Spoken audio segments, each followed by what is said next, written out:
Ahora observaremos la distribución de datos.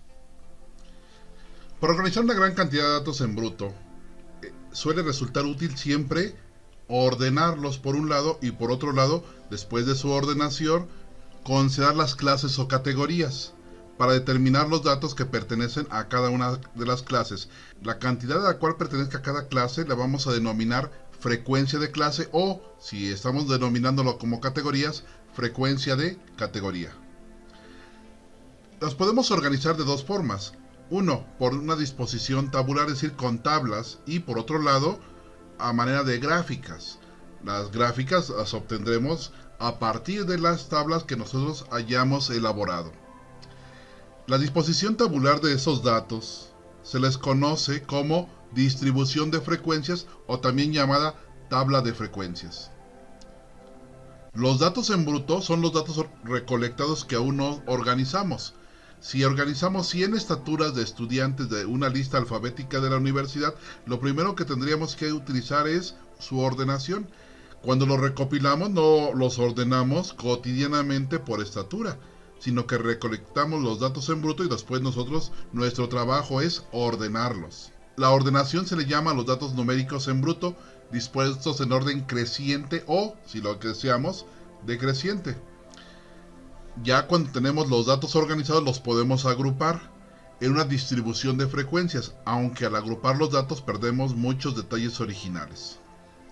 Pero obtenemos una visión clara de las relaciones entre los datos. Las reglas generales para formar una distribución de frecuencias serían las siguientes. Partiendo del conjunto de datos en bruto hay que ordenarlos. Tendremos por un lado el valor menor, por otro lado el valor mayor.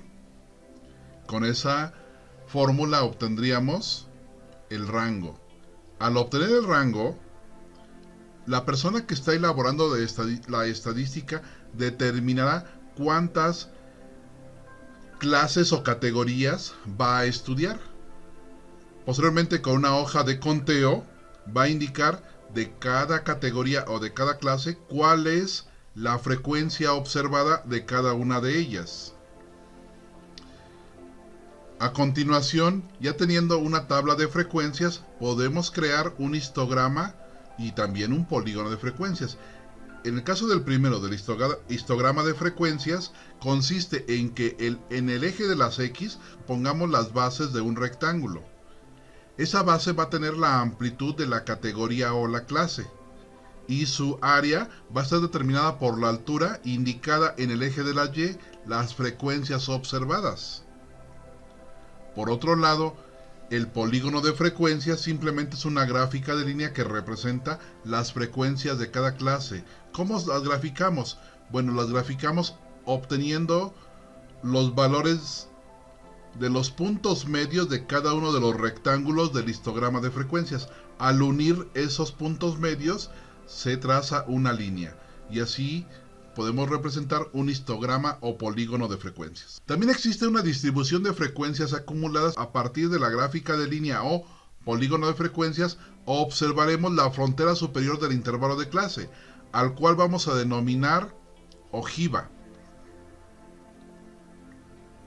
En un ejemplo del histograma de frecuencias nos aparece la porción siguiente, donde son pequeños rectángulos cuando son muy poca la frecuencia observada, o muy altos los rectángulos cuando la frecuencia observada es muy grande. Por el otro lado, el polígono de frecuencias simplemente se basa en unir los puntos medios de las gráficas.